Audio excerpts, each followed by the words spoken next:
Welcome to Pack Talk Podcast, episode 135. Today we're talking about the truth about aversive dog training styles and methods versus balanced dog training. And we have some insider perspective because today we have Jacy, who is a professional dog trainer at Canine Revolution Dog Training. She started off her training journey with aversive dog training. Now she is here at Canine Revolution doing it the real way. Right? The right way. Now, me and Jacy have a similar background because I also started off my dog training journey with aversive dog training, which I've talked about on other podcasts. So we're very similar in our background, and then how we got into balanced dog training, which is in the best interest of the dog, right?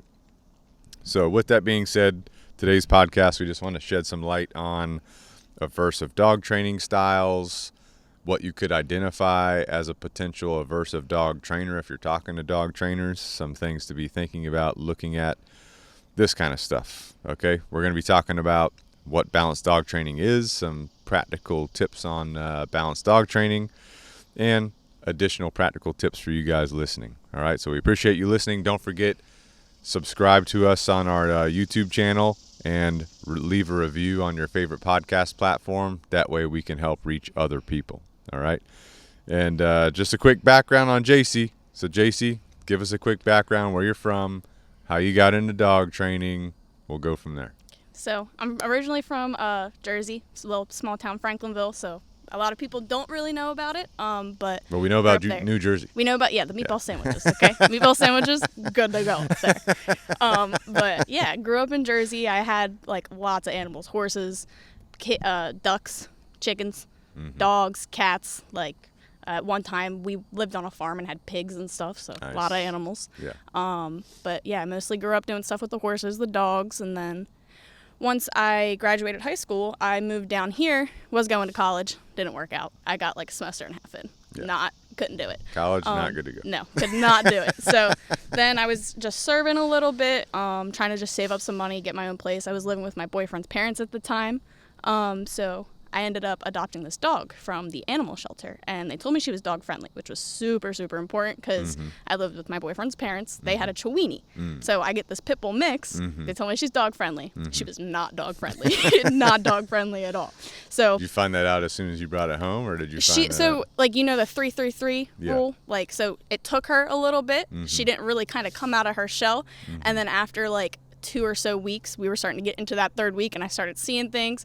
She starts reacting to dogs on the leash, starts pulling over to them. I would let her interact, and then it immediately stiffness, dominant towards other dogs, so that stiffness coming out. Right. Second the other dog would perk its head up, she would just go right at him. Right, so it was oh, this is not good, especially little dogs. She was 55 pounds. Right. Boyfriend's mom's dog, 8 pounds, right? So couldn't have incidences there. So mainly we're just keeping them separated. Once I got an apartment, she actually got off the leash one time and went after a dog in that apartment complex. Oh, really? So now, it was a bigger dude who had the other dog, so he just held them apart while I grabbed her. And then after that, I was I need to do something, right? Because I had already started with the obedience, growing up with dogs and stuff, and we lived in the country, South Jersey, so we were not really high level trained, but all of our dogs were always off leash. We didn't have to worry about any stuff like that. I didn't have people right up next to me, so we always did stuff with them, always did recalls and taught that. So I started teaching her some obedience, but I just couldn't get the behavioral issues. I didn't know what was going on. So then I was working at that restaurant. One of my managers had gone through training with someone, and I asked them about it, and he was yeah, go to this person. So I had that person come out, do a private session with me, little bit of yank crank on my dog. She walked right past 3 dogs, no problems. I was oh my God, this is amazing. Yeah. Right? I didn't know any better. Right. So I asked him about a job because I always loved animals, and I originally wanted to go to be a vet growing up. My brother ruined that. He's oh, you want to put dogs down? I was no, yeah. Okay. So couldn't do that. So then plus college. Plus college, yeah. Plus college. That I was not making it through college. It wasn't happening. But yeah, started kind of working there, which it taught me some things, but there was definitely I didn't know why she was doing the things she was doing. I didn't know anything about dominance. I didn't know anything about insecurity, anxiety or anything in dogs. I basically didn't have any understanding of psychology. It was basically just, this is what they have to do. This is what they're not going to do under any circumstances. So it was kind of like, okay, like no explanation as to why or anything. And I was like 19 at the time. So I was like, yeah, sure, let's do it. Sounds great. Yeah, so, no idea. Thinking back to your first lesson, you said he was yanking and cranking on your dog. Do you remember how your dog was responding to that?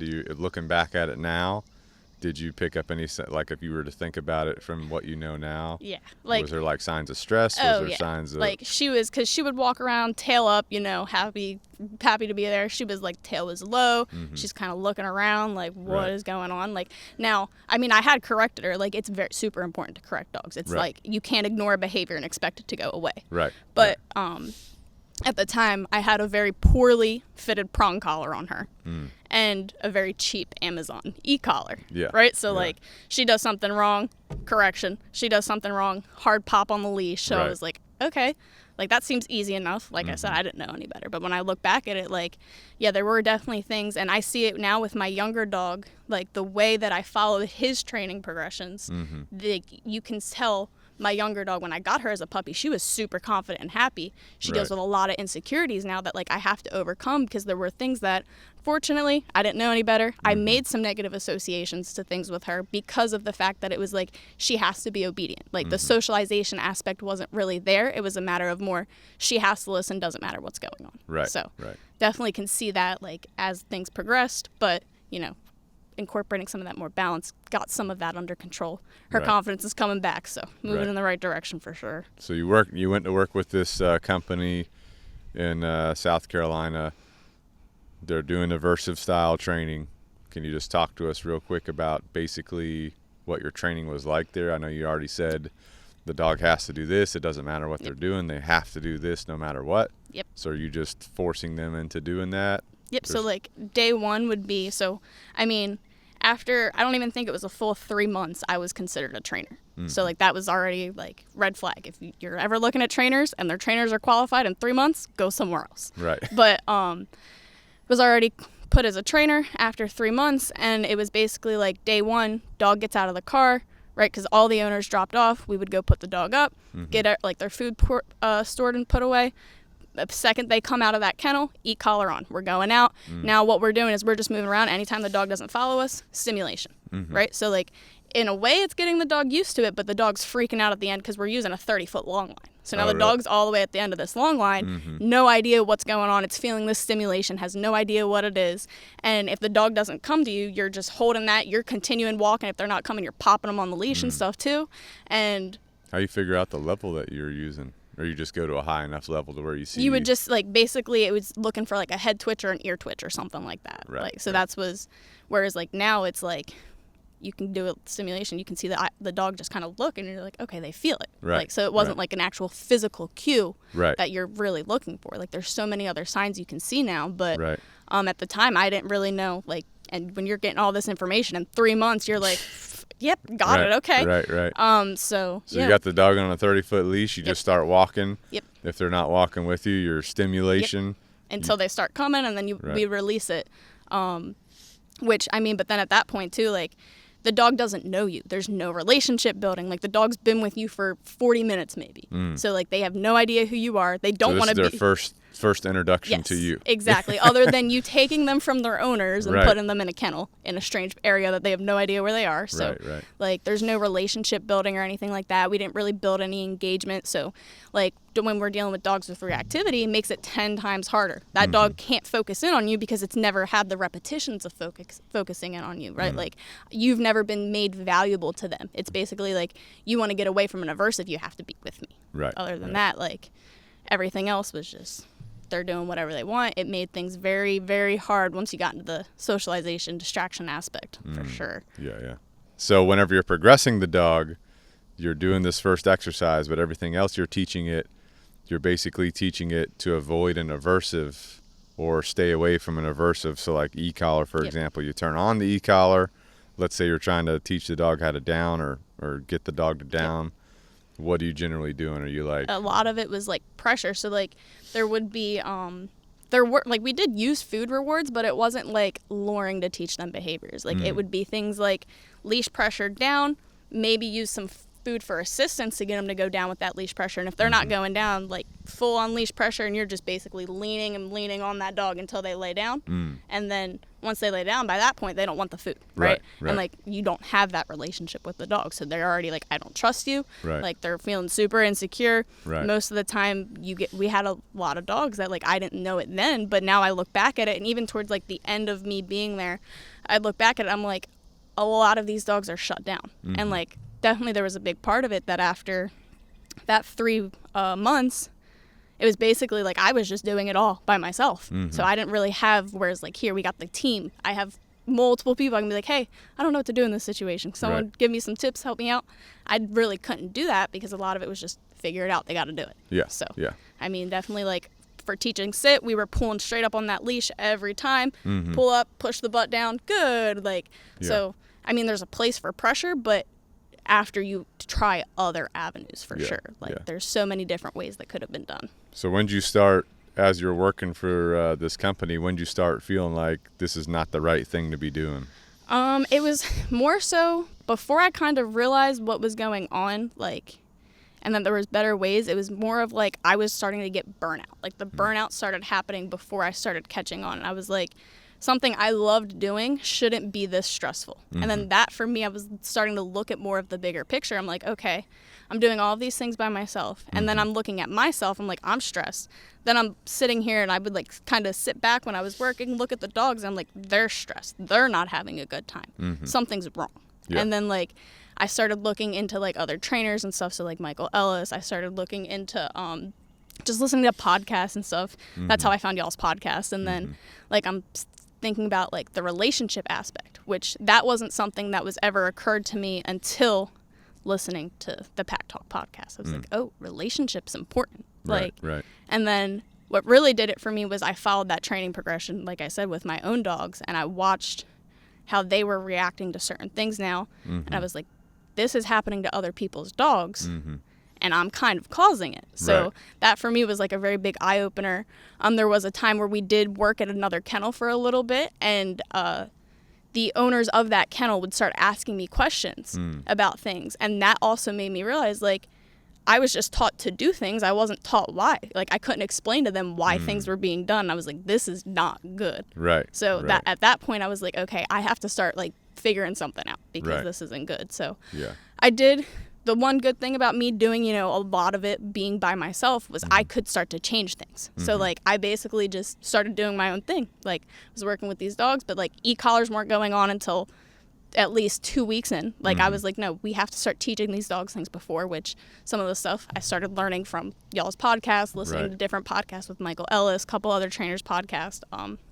But I started trying to, like, change some things, and then it was getting to a point where, hey, dogs are falling behind, because it was a very strict 3-week mark. If that dog wasn't good to go home on day 21, there was a problem. So, and it was like some manipulation started going on. It was basically like, oh, well, if you can't do this in 3 weeks, you're not cut out to be a trainer. That for me was immediate, like, okay, not good to go, because every dog is different. So, you know, trying to force a dog to do something, have them good on obedience, distraction, all of that off leash within 21 days, like, when you're doing 10 dogs by yourself, including everything, right? Because we didn't have training assistants or anything like that. We had, I'm getting there, driving an hour and a half away from Cane Bay all the way down and to Charleston, and you're there until 8, 9 o'clock at night sometimes. Like, you burn out for sure. But it was definitely. Yeah, I know whenever I was working for an Aversive trainer, we basically, the way we would start was with the leash and collar, you know. And we would do the same thing. We start walking if that dog's not walking with us. We didn't use the e-collar, but we would just crank the crap out of that dog, force it to be next to us. If it's a scared dog or an insecure dog, now they're getting a superstitious association to me, you know, who's training that dog. So then I have to apply more force to keep that dog wanting to be closer to me versus wanting to get away. All the obedience was, you know, yank and crank with the leash, forcing with a lot of pressure, you know, dogs into different positions, which stresses out the dog, obviously cause a lot of dog bites because dogs are getting stressed. So they start like wanting to react and bite me or bite, you know, whoever's close to me or whatever, not like me essentially, you know. And then at a certain point, after they generally had an idea of what they were doing with the leash only, then we would put the remote collar on top of that. There's no conditioning process. It's just, again, you start walking, that dog's not moving with you, you're boom, e-collaring them, right? So just horrible, right? And what happened with me was, after a period of time, I'm like, well, first of all, I was trying to train my own dog at the same time like you were trying to train your dog. My dog was having problems coming at me, you know, going after other people, going after me randomly. I'm like literally on edge around my house because the dog could come at me at any time. And so bottom line, they couldn't figure this out because all they did was pressure, right? This company that I work for, which is in San Diego, California. So couldn't figure him out. They just said, he's always going to be like this. You're just going to have to deal with it, you know? And I'm like, that doesn't seem right. So I started like YouTubing dog trainers, dog training. That's how I found Michael Ellis. And I'm like watching his dogs work with him. And I'm like, that's what I want with my dog. I want my dog to want to work with me. So then, of course, I start learning all his stuff. And I'm like, okay, it makes sense. So then I'd start to try and incorporate that with the dogs I was training. But like you said, like for me, the company I work for, it was 2 weeks you had. That's not a lot of time. Nope. You know, and That's so even like, worse. Right. And so like 2 weeks, you run out of time. And if they ever caught me with food, they were not happy, you know. And all the dogs that I was training stayed in my house. So I had my dogs, my supervising trainer would check in with me multiple times a day or would come over and inspect my work and everything, you know. But, you know, if I was ever caught with food, not good. You know, the belief was that if you did any type of rewarding, the dog doesn't respect you, you know. And then if I wanted to play tug with Bane, and they were like, no playing. You know, you can't play with ducks, right? So anyway, just the amount of stress that I was inducing onto the dogs that I was training with the amount of aversion that I was putting on them, the pressure started taking a toll on me because it's like, it doesn't feel good to do this. I don't like doing this. I don't know why this feels like this. And I did bring up, I think we need to look into other training methods. I think we need to look into other options. That's just immediately squashed, you know. Yep. That was definitely, you know, I've kind of had that benefit of once I was sent on my own, like I didn't really have a supervising. But the downside of that was like I was doing all of this work. He's taking these dogs home. Now I'm like, nobody knew that I was the one training.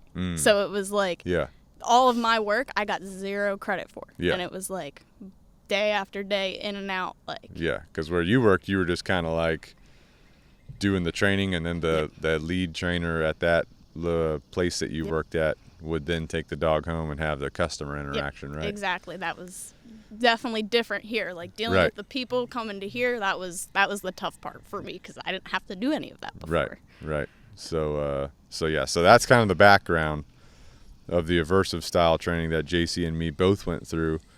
Kind of our reasonings from wanting to get out of that. I know you listened to one of our podcasts and you reached out to me. We had a phone conversation. You had a bunch of questions and everything. I had torn my ACL at the time, so I'm sitting in a chair talking to you, you know. Yep. I know. I wasn't expecting you to be on crutches when I pulled up for my interview. Yeah, I don't remember your interview. What happened at your interview? You came by? I came out. You were walking towards as I was pulling in. I wasn't expecting you to be. You were crutching your way up the driveway. I wasn't expecting that. But mostly like the interview, I don't even think we just kind of sat right where I parked my car, talked a little bit, and you're like, when do you want to start? And I was like, I would like to start as soon as possible. Right. Because, you know, I had literally, like, the day I left, I couldn't do it anymore. Like, I was at my breaking point. And if I didn't get the job here, I don't know that I would have continued with dog training. I probably would have had to find something else because like, I didn't have the confidence either. Like, at that point, my confidence was diminished. I was told, like, oh, you're quitting. Like, you're not going to be good at dog training. You won't be able to do this if you can't do it here. Right. So once after talking to you, you know I asked you, like, questions about, like, y'all's training styles, like, how you do things. And then coming here, seeing the place, like, and I think what really made it for me was that when I got here, it was more than just one person. Like when I got here for that in-person interview, seeing there actually be a team of people all like wanting to do the best thing for the dogs, making sure the dogs are getting the stimulation, the exercise and all that they need, like that for me was like, this is where I want to be. This is where I got to be. Like, this is good. This is what I'm looking for. Right. So, and then I know. Where you worked at before, you were the only person taking dogs out. me and my previous training experience, all the dogs that I was training were at my house, but that's a 24/7 operation, you know, just you. Yep. And that burns you out. Yeah, you know? just me, you know, you got long drive, like, because some of these drives, you know, you're driving to Charleston, like, depending on what time you're going, you're sitting in traffic for 2 hours. Oh, yeah. So, like, I'm getting up at 4 o'clock in the morning to be at work by 6:30. Yeah. By the time I get there, all accidents, like, when you're by yourself, you know, I mean, now I've learned better time management being here, but trying to get all the training reps, all the exercise, all the potty done, all the food done, like, is it doable? Yeah, but definitely takes a toll on your mind, your body, especially, you know, I remember a couple times specifically asking for help, and it just got blown off, or, like, someone would get hired, but they'd be put on opposite shifts of me, so, like, the only days I really didn't work were Saturdays and Sundays. That was my non-negotiable. I was like, if I'm going to be here doing all of this, I'm taking my weekends off. Like, I need some time to recoup. Right. And asking for help. The only time I got that help was when we had rented some space, and it was only like a morning and evening potty. So basically, like, I was still doing everything else outside of all of that. So right. it was definitely a burnout situation for sure. So I remember when we were talking on the phone, one of the things, because you were telling me about your training background, and I was like, yeah, we got this apprenticeship that we do for everybody. We might be able to, you know, not have you do some of the apprenticeship with your background. And you said, hey, I want to do the whole thing. I want to act like I've never trained dogs before. I want to learn from the ground up.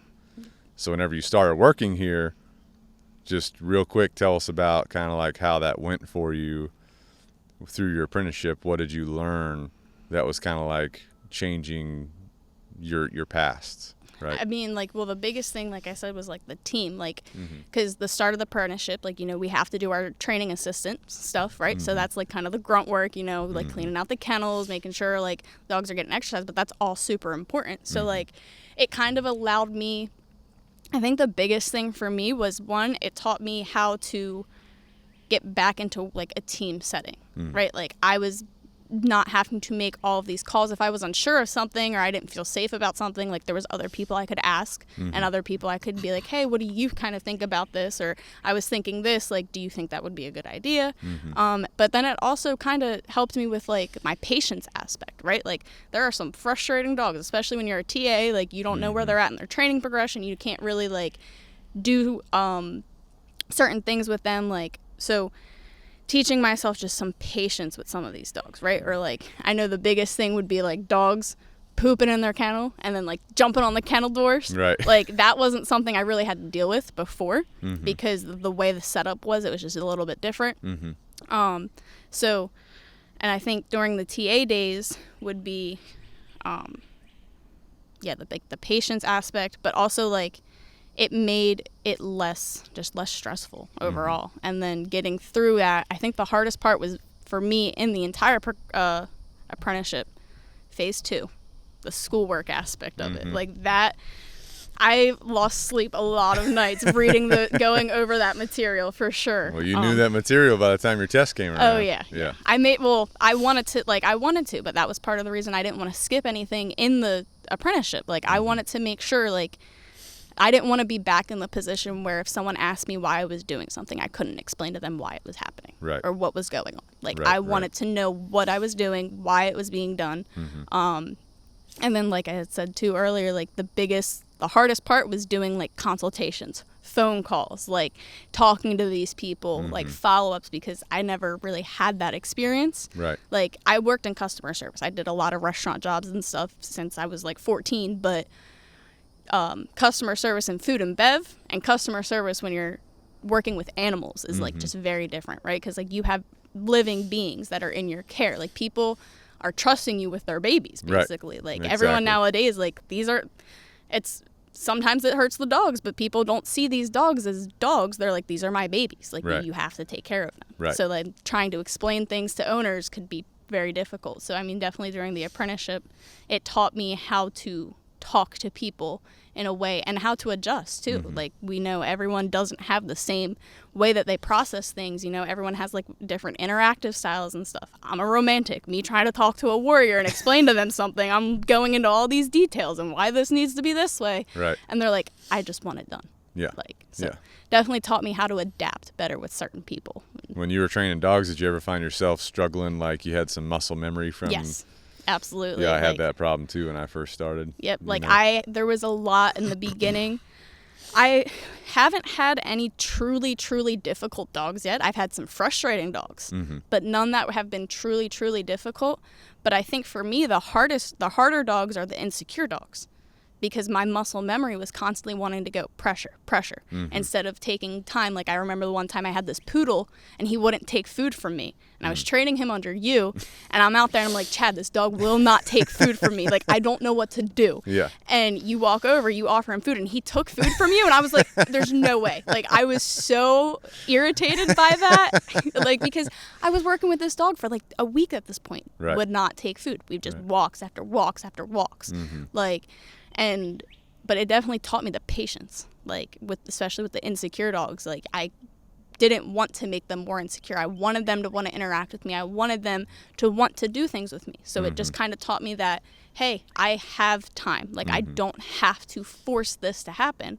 I can slow myself down. Right. So it definitely, taught me that patience. So like if it was struggling taking food, we do a quick walk on the trail, go put them up, take out a dog, that's happy to be here. We're having a good time, right? Swap them out and get some work done with that dog, bring out the next dog. So definitely taught me patience in that aspect, and trying to get over that muscle memory was hard. Like it was definitely hard, but getting over it makes you feel better. Like you're like, this dog likes to be here. And the other thing for us is, instead of like trying to compress your training into a tight timeline, of course we have timelines for programs that we train and everything, but we're also not afraid to tell people, call them, tell them like, hey, this is what's going on with your dog needs more time. We need an extra week, we need an extra 2 weeks of training to really help your dog. Right. So that's something that we'll do too, that an aversive trainer is not going to do. Well, and that was like the big thing too. I've only had to so far, do that with one. She was super insecure. She did great on the property. Right. I took her out, tried to bolt every sudden noise. Right. So like I called the owners. I was like, hey, like she's doing great, but it took me 4 sessions at this park with nobody there to get her to just walk with me. She needs more time. And thankfully the owners was like, okay, let's we'll do an extra week with her. And like at that point, they're still having, she's still a little insecure, right? Like you can't get rid of that in 4, 5, 6 weeks, right? It's especially when it's genetic. It's going to take time to build up that confidence, but they got her home.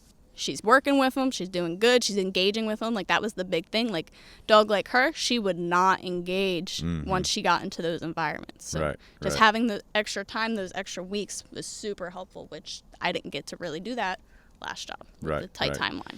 Yeah, so that's a big difference between a aversive trainer and a balance trainer. I think that balance trainers will probably struggle with it too, where they have like a specific program that they sign somebody up for, whether it's 3 weeks or 4 weeks or whatever, but they're not willing to make the phone call at your dog, or they don't even know that they should be looking to make a phone call and recommend that a dog get extra time. You see what I'm saying? But you got to have the dog's best interest in mind if you're a trainer, right? Sure. So that means open communication with the owner, explaining this is what's going on with your dog, this is what would benefit them more, whether that's an extra week or an extra 2 weeks. Here's why. Obviously, there's financial implications to extending training. Not everybody can do that. So if we can't extend training, this is what we would have to do at home with you, if we come home on schedule, right? So having those conversations is a very important part of being a good trainer, having the dog's best interest in mind, having the owner's best interest in mind. Because a lot of time is just a thing that dogs need to work through different things. But time obviously costs money from a trainer perspective because of your expertise. You know what I'm saying? So that's definitely a troubling thing. But let's talk real quick about aversive dog training. So if somebody's looking for a dog trainer, what are some probable red flags that are going to indicate this is probably not a good trainer to work with? First thing, if they do not let you see the facility.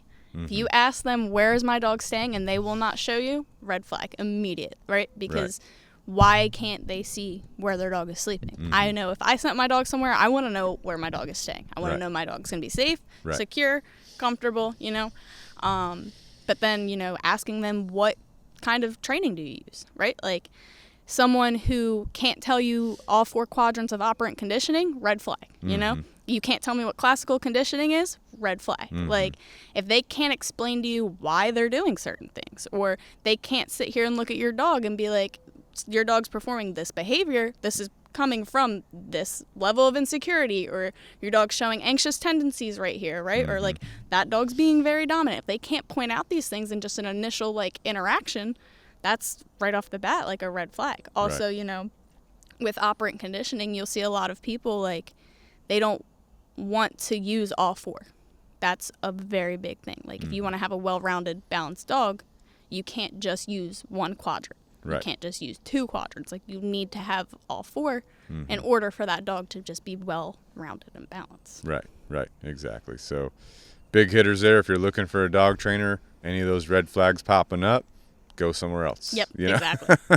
Immediate. Now, what's the podcast number? 104. 104. Yeah. Listen to that one. Listen to that one. That's going to give you some good questions to ask. But like a balanced dog trainer, like what we do at Canine Revolution is we start off our foundational work with engagement, relationship building, right? Yep. Then we start building up our foundation of obedience and muscle memory through food rewards. And we get this question a lot from the videos that we post or from our update videos, because people will see us using lots of food in our training. And I say all the time while I'm on video now, because of the amount of questions we get, your dog won't do that without food. Your dog won't do this without food. Why are you using so much food? I'm trying to explain, we build up what we want our dog to do with food because the dog wants to learn, the dog enjoys learning, and then once we've actually learned something, now we can decrease the food that we're using. So you got to kind of think about your long-term big strategy about your building up behavior with food. And then once that behavior is solid, now you can decrease your food, right, and preserve that behavior, right? So we do use e-collars as well in our training, but we get a bunch of prerequisite training done. We make sure the dog knows everything we want them to know without the e-collar, with the food rewards. Then we'll teach them the e-collar on top of that to help solidify their training and ensure their safety. Yeah. Well, and that's like, too, like, you know, there's a lot of misconceptions with like the e-collar. Especially you tell someone you're a balanced trainer, they immediately, unfortunately, because of people who sell themselves as balanced trainers but aren't balanced, you know, it puts a bad name on actual balanced trainers. They're like, oh, you're teaching dogs with the e-collar. And like, it's super common. You know, that's what I was doing. I was second that e-collar after that first day of, you know, playing the follow this stimulation. It's pressure on until you do what I tell you to do. Exactly. Right? Exactly. And like, that's definitely, you know, teaching the dog, if they can't do the behaviors without the e-collar, you shouldn't be using it yet, for sure. Right. And so, like, I'm glad you brought that up, because there are a lot of balanced trainers out there that claim to be balanced trainers, but they also lean more heavily toward the aversive training side. Yep. Right. So that can be a problem too. So asking a trainer, what's your training philosophy?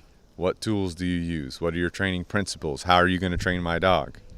If they're not giving you a very detailed explanation to where you really understand what they're saying, maybe not a good choice, right? Because if someone asks me that question, I tend to kind of give them like the outline of how I'm going to train. If they ask me more questions, I'll be like, hey, I'm going to go into detail. You tell me if I'm going too detailed for you. Yep. And I'll give them literally the nitty gritty on what I'm going to do every single day to train their dog. But understanding that day to day might fluctuate a little bit depending on how that dog's responding to the training.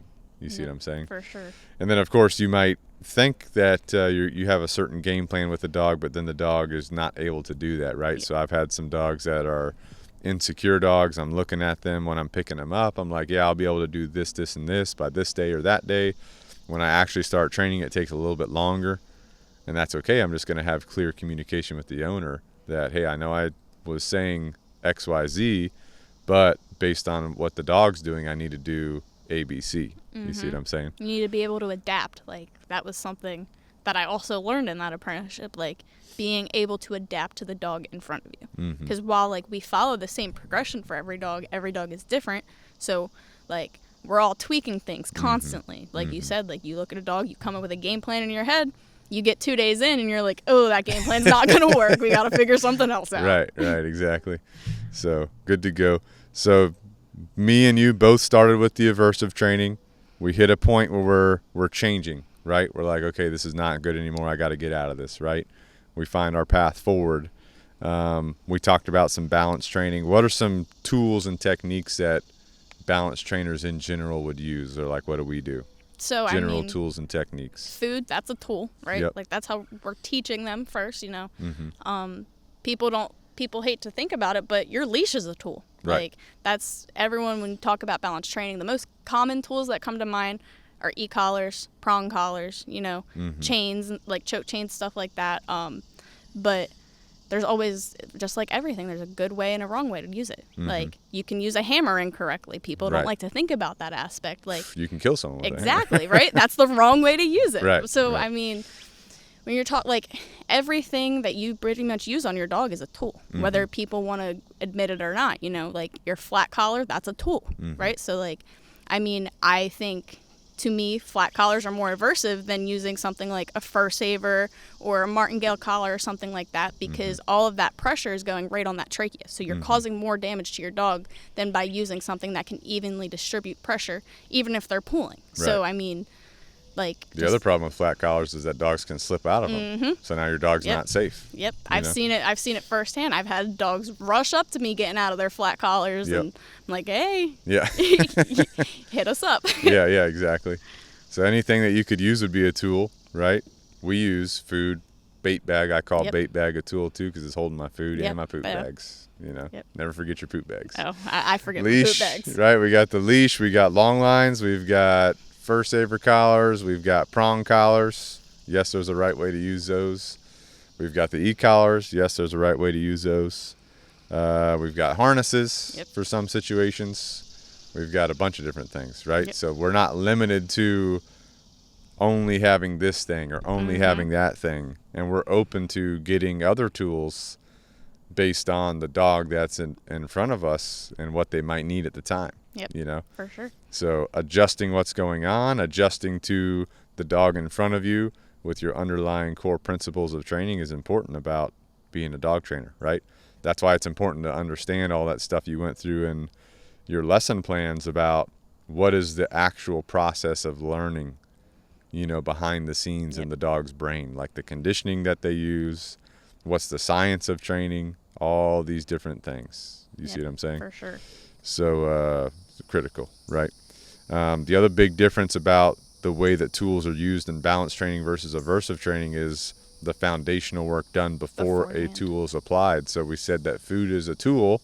That's one of the first tools we're using. The leash is a tool. We're using that to ensure the dog's safety, and we use it to help keep them from basically rewarding themselves from the environment around us. Because if I'm standing here with the dog, I have him on a 6-foot leash, there's a squirrel over there.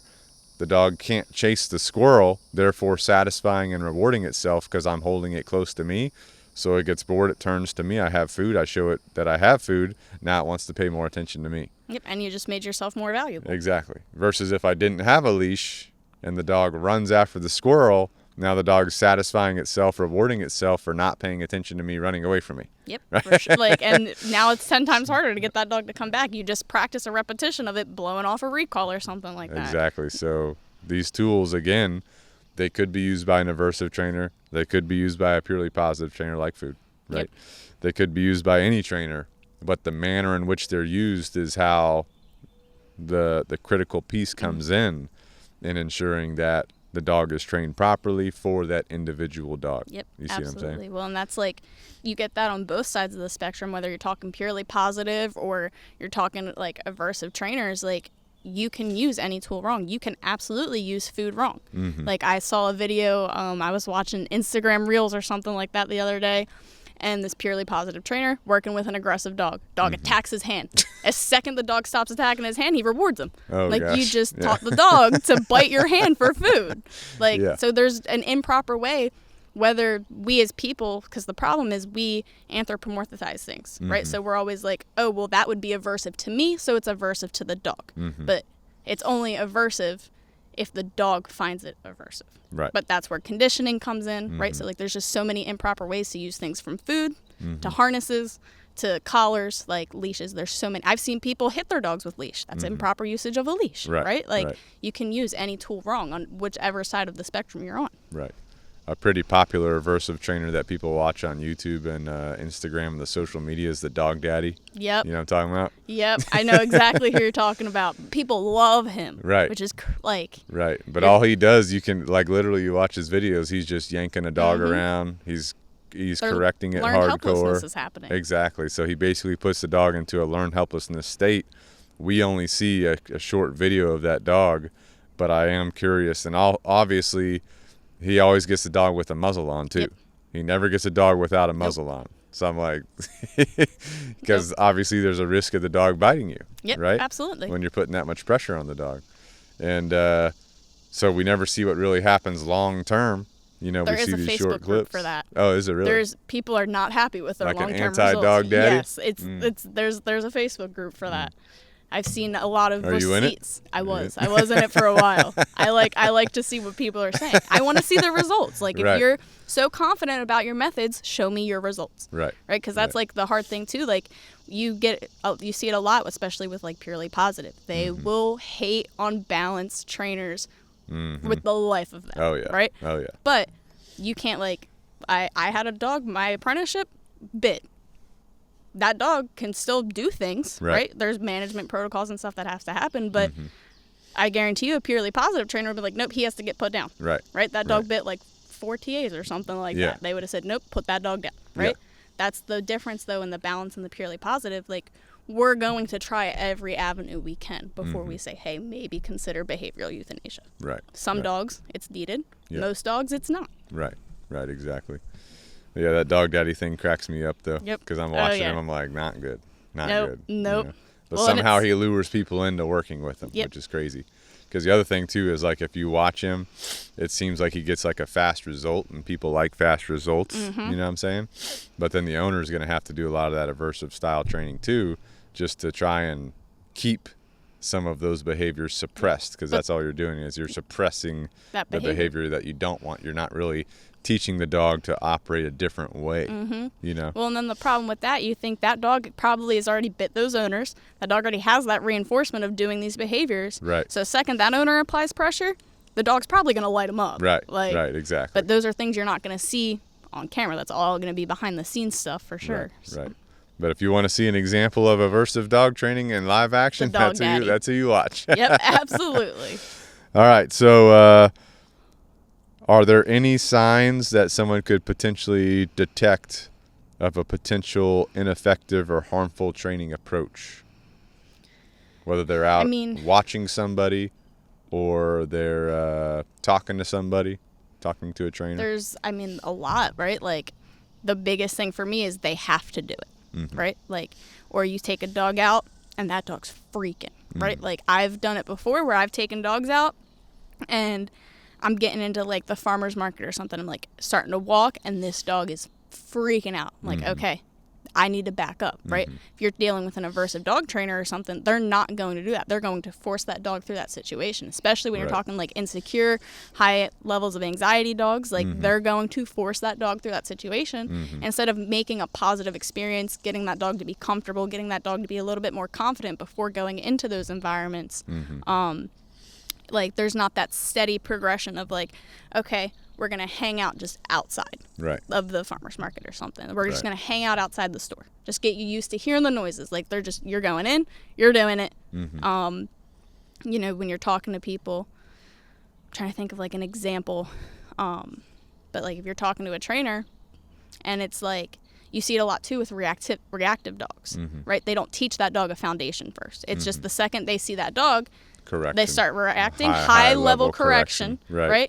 And now what's happening is you're just making a stronger negative association to that dog that they're reacting at, because they're like, every time I see this dog, I get this high level correction. So now they're even more reactive versus teaching them, hey, focus in on me, building up that engagement, right? Like teaching them a good heel, teaching them that good foundation before we get into any of that. Yeah, it's definitely crazy out there how many trainers are doing things that are working against your long-term goal. But again, the other thing that is a struggle in society is that people want faster results, right? Without putting in a lot of work. That's how these trainers are still around, unfortunately, you know.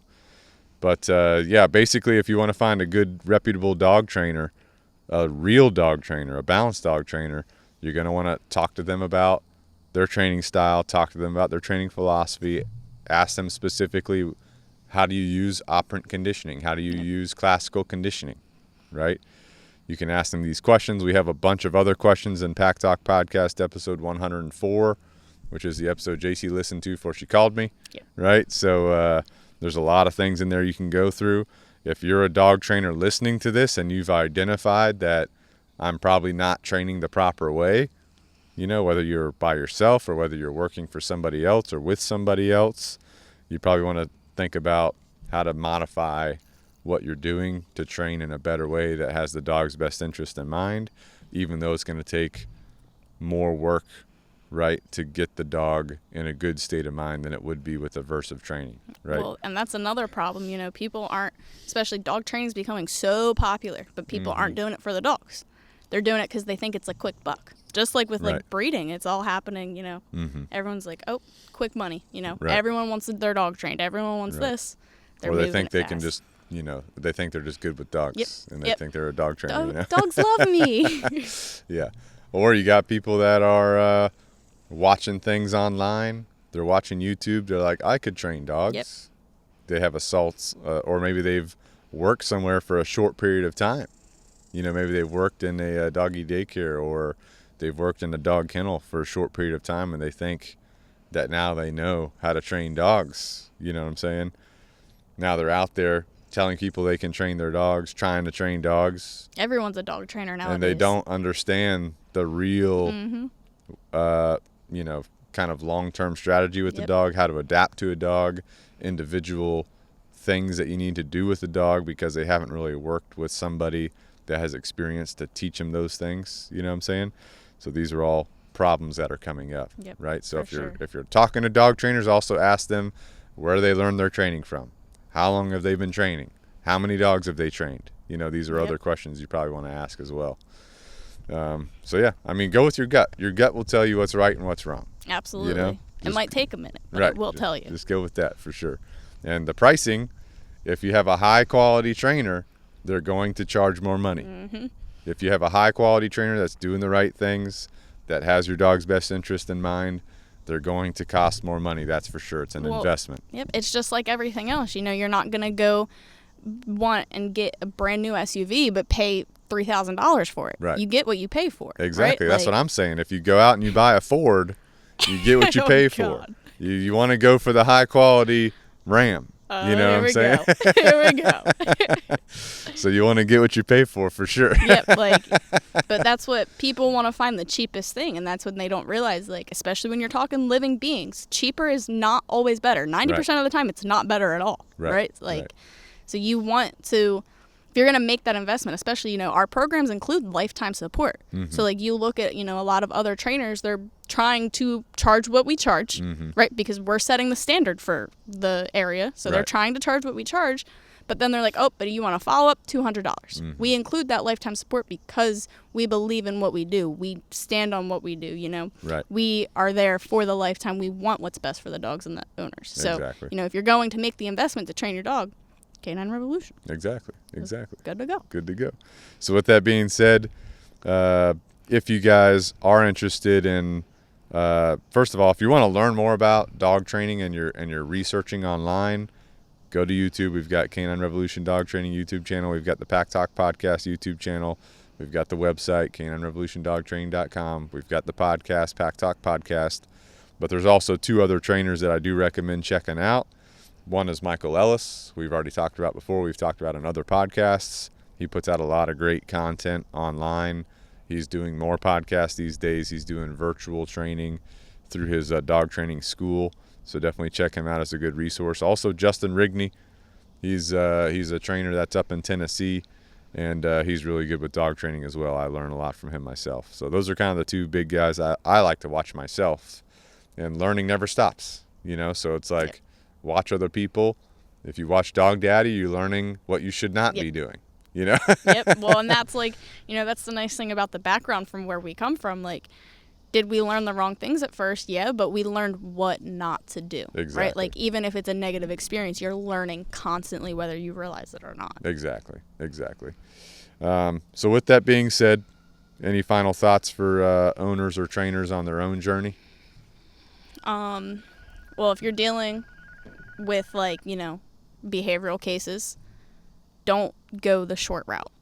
Don't suppress your dog. Don't shut your dog down trying to get fast results. Like, take the time. We're dealing with living beings. Like, that's the one thing, like you mentioned, people want quick results, but you're dealing with living animals. They think, they have processes. Like, you have to work through that. So don't rush into going to the first dog trainer you meet. Interview your dog trainers. Like, that's another thing. Like, everyone wants the first person that they hear, first person they see that might be good, and they just go with it. Like, interview people. It's just like with the doctor. If the doctor tells you need a surgery, you're going to get 3 different opinions. Do the same thing with training. Right?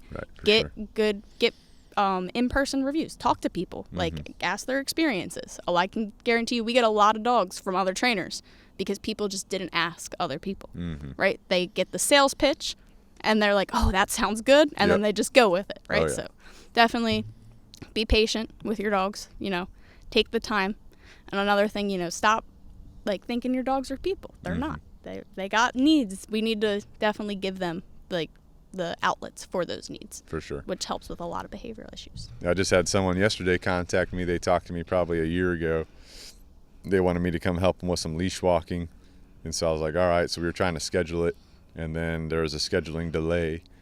And then they went with a different trainer, right? And so I'm like, all right, whatever. They just contacted me yesterday. They need me to come out and help them because their training has not succeeded. You know what I'm saying? It happens. So it'd be a lot cheaper, more cost effective long term if you just went with a solid trainer to begin with. Make that initial investment. Like, that's a lot of things too. Like, people don't want to make that initial investment. They hear the price of our programs, a little bit of shell shock happens. They're like, that's more than what I was expecting. But you're thinking about a lifetime, and depending on the dog you have, your dog might live to 15, 16 years old. Right? Like, why not just set yourself up to have success for life, have someone, a professional you can ask for help, opinions, something happens, you have someone. We have tech support, you just send us a text, we can get back to you, help you with that scenario, schedule a lifetime follow-ups, so exactly. The investment's worth it. It's just getting over that initial shell shock of it. For sure. Well, thank you guys for listening today. With that being said, make sure you subscribe to the Canine Revolution Dog Training YouTube channel, the Pack Talk Podcast YouTube channel. Leave a review on your favorite podcast platform because that's what helps us reach other trainers, reach other dog owners that are trying to figure out how to best serve their dog. Now, with that being said, if you leave a review, just click that 5-star. Just type in one word, right? What's the word of the day today? What word are we going to say? Type in. Meatball sandwiches? Yeah, meatball sandwiches. Leave a review. You can just type in meatball sandwiches in your review. That's going to help us reach other people, right? And you can also share the episode too. With that being said, Canine Revolution Dog Training, that's where Jacy's at. That's where I'm at. If you want Jacy to train your dog, send us an email, info@caninerevolutiondogtraining.com. Send us a text, 843-213-2676. Say, I want Jacy to train my dog, right? We've got board and train programs. We've got private lessons. We've got virtual lessons, whether you're a dog owner or a dog trainer. We can do a virtual lesson with you and help get you to where you need to be. With that being said, our board and trains are the best in the country. And also, when your dog's in a board and train with us, we send 2 videos per week to you that's going to update you on your dog's progress and prepare you for their return home. So we train dogs from all over the country. We've had people drive from California to South Carolina, drive from Washington State to South Carolina, drive from Jersey to South Carolina, Florida to South Carolina. Currently have a dog from Mississippi. There we go. So like all over the country. Right? We're going to be your go-to trainer, right? Secondly, we also have Canine Revolution apparel. So if you want to support yourself, support the podcast, go grab you a Canine Revolution logo shirt off of Canine Revolution apparel on Amazon. Or the pity shirt. Or the nice pitties shirt. Nice pitties. Those got Ben's pitties on them. They're nice pitties too. They're nice pitties, right? We got the good to go shirt so you can be good to go. We got water cups. We got mugs. We got a bunch of things. We got more things coming. We've got chicken shirts. We've got guinea shirts. Good to go, right? We've got a new coloring book that's coming out, right? It's not in the apparel store yet. We're working on getting it on there, but we've got a new coloring book. So if you like coloring, right? If you got kids, kids, way to relax. Or if you don't have kids, you just want to color dogs, you can get the coloring book, right? Next up, we've got We Feed Raw. So if you want to feed your dog the best food, the optimal diet, you can go to wefeedraw.com. You can use the discount code Canine Revolution, all caps, no spaces, spelt out. That's going to give you 25% off your first meal plan. And you will see a change in your dog when you start incorporating some raw. Are you still doing a little bit of raw or topper? I'm going back to 50-50. I had to, raw, realistically, it's expensive. It's worth it. When I was feeding my dogs full raw for a while, never had to take them to the vet, only for their annual visit. Right. Went back to kibble.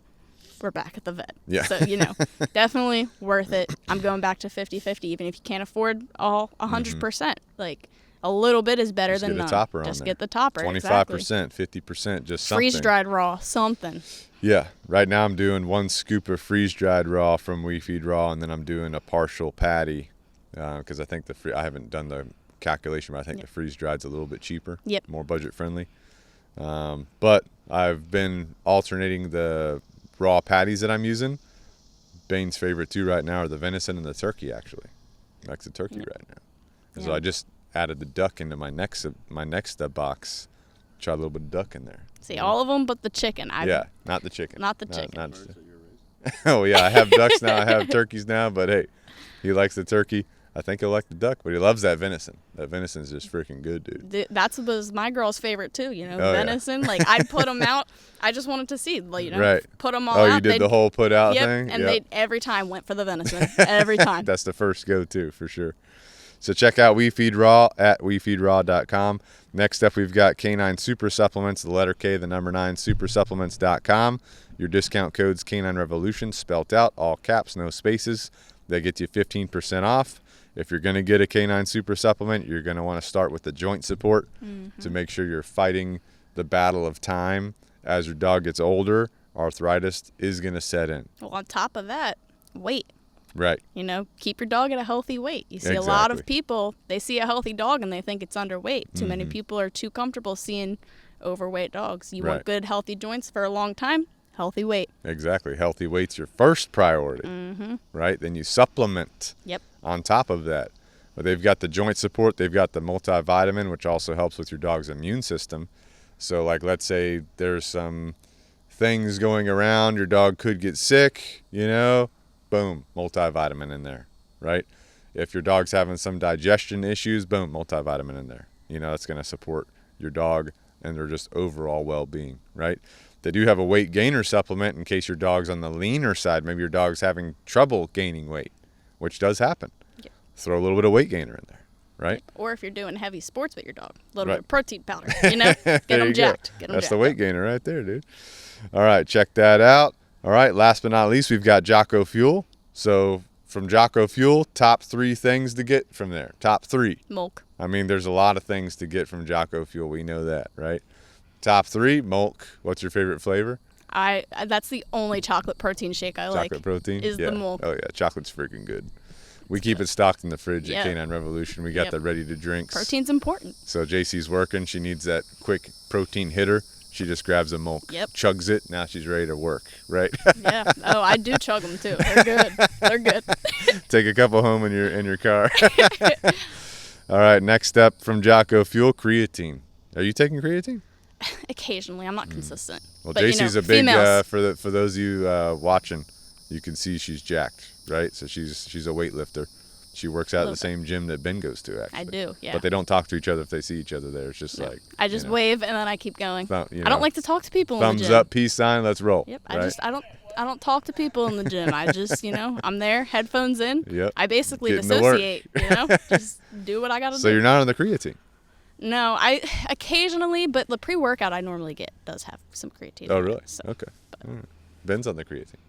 Jocko creatine? I also haven't done that much research into it, but I've started to. It's good for you. Yeah. Well, a lot of No people, research needed, just trust Jocko Fuel. just trust Jocko. Well, a lot of people don't think females should take it, but why? BS. Yep, it is. It's all Creatine's good for your BS. brain. Yep. Good for your body. That's good what for I your started strength. researching. Started looking into it. So Yeah. I might get on the creatine. At least We'll 5 see. grams a day. That's just one scoop. That's 5 grams, one scoop, nothing. If It's you get sour though. I know that. creatine? Yeah. No. Yeah. No, it's not. It's like a powder. It tastes like nothing. Tastes like nothing. The one my boyfriend gets is sour. Well, that must be flavored with something. Maybe it might be. It's sour. Ugh. He's got it flavored Don't with something. take it with juice. It's Get the nasty. Jocko creatine. It's 90 scoops. That's 90 days. 90 days right there for like $30. You can't beat that. Plus, you got the discount code, 10% off. I mean, come on. You literally can't beat that. But anyway, creatine, you got to do it. Also, did you know that the Canine Super Supplements Weight Gainer has creatine in it? No, I did Because not it's good know for that. dogs, too. Actually, Yeah, dude. that's crazy. So even if your dog doesn't need to gain weight, you do 1 scoop of Weight Gainer in your dog's food every day from Canine Super Supplements, you're getting them the creatine they need. Or you could just give them a scoop of Jocko Fuel creatine in their food too. Maybe stick with the weight gainer. So anyway, you got the milk, the top 3 from Jocko Fuel. You got the milk, you got the creatine, and you need your fish oil. Omega What about 3. your Jocko Go? Hold on. I was going to add a 4th in there. Oops. You Oops. know, but the fish oil, you need those omega 3s. I'm telling you, dude. I'm telling you. Y'all, Or you just eat salmon. You know? well, you're going to need more than just 1 piece of salmon. You're going Eat to it a need couple more. times a week, you know? Okay. Salmon's good. Jocko Fuel fish oil on top of your salmon. Yeah. Good, Okay. good to go, right? Yeah. But yeah, you're right. The Jocko Go, the energy drink, definitely a go-to. And I just got the new Nitro Pop. This shit, freaking good. It looks good. Freaking good. It's like a popsicle, dude. But it's good for you. Gives you that boost of energy, right? Gives you vitamins, gives you electrolytes, and it tastes freaking delicious. You know what I'm saying? Jockos are good. So good to freaking go. JockoFuel.com. Discount code Canine Revolution, all caps, no spaces, spelt out, and you'll be on the path, right? So those are your big hitters right there. We're taking care of your dog and taking care of you, Yes. right?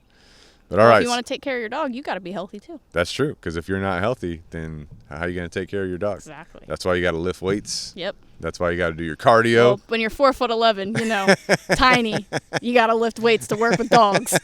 Some of these dogs weigh more than me. What's your strongest lift right now?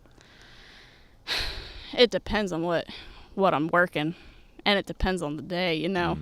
I mean, I don't really What's your do. favorite lift? Squats. No, I don't like squats. I like Deadlifts. leg press. I can leg press a lot. All right. I'm almost at like 400 for leg Oh, press. shoot. Yeah. Oh, shoot. All right. But Well, you know, Ben's on the bench press train. You got that 225? nice. You hit that 225? Nice. No factor. I go to the gym by myself, so I'm scared to do anything too heavy and then hurt myself. You know, I don't have spotters. So Well, if you ever see Ben in there, you can ask him for a spot. He might help you out. I saw a guy the other day in the gym. Actually, he was doing bench press 185. Failed. So I ran over there. I ripped it off his chest. I'm like, dude, what are you doing? Just ask. You know, ask for a spot. You know. But anyway, good to go. I'm into reverse benching right now. You ever done that? Mm-mm. Where you take your hands and you put them backwards on the barbell. Come down, touch that barbell to your sternum. Dude, it works everything. Have you done it then? I've done it before. It works everything differently. So my chest day routine, I get in there, get warmed up, get nice and saucy, right? Got the Jocko pre-workout in me. Got the I take the Jocko creatine before I work out too. So I take the pre-workout and the creatine before I work out, right? Get in there for chest day. I like getting warmed up. Then I get on that bench press, right? Because I got to stay ahead of Ben now because he said he's gunning for me, right? competition. So I get on that bench press. I do my regular bench pressing. And then as soon as that's over, I do my reverse bench pressing. And if you do it in that sequence, it's just like a whole new level of sensation and stimulation. You know what I'm saying? See, I say with the dumbbells. Then after that, I do my dumbbell flies. Heavy flies. Good for you. You gotta. know? I mean, Then gotta after work that, heavy. I do the heavy dumbbell, what do you call it, when you got the dumbbells touching each other and close grip press right here on the inside. Striations, like Arnold says, you know? And then after that, I start doing triceps, you know? But trying to keep it simple, like 4 chest exercises. Yep. and then Well, you go don't to want to some- overdo it because Oh, then yeah. you hurt yourself. Oh, for sure. Like, you know. For sure. Don't hurt yourself. Yeah. Don't. Not fun. No. Not And then you fun. can't work. Exactly. Can't work the dogs, can't work out. Not Nope. good. No. Right? And then you're just bored. Yeah. So anyway, that's the truth about aversive versus balanced dog training. We got Jacy's insider perspective. If you want Jacy to train your dog, just let us know. All right. But we appreciate you guys tuning in. And until next time, this is Pack Talk Podcast.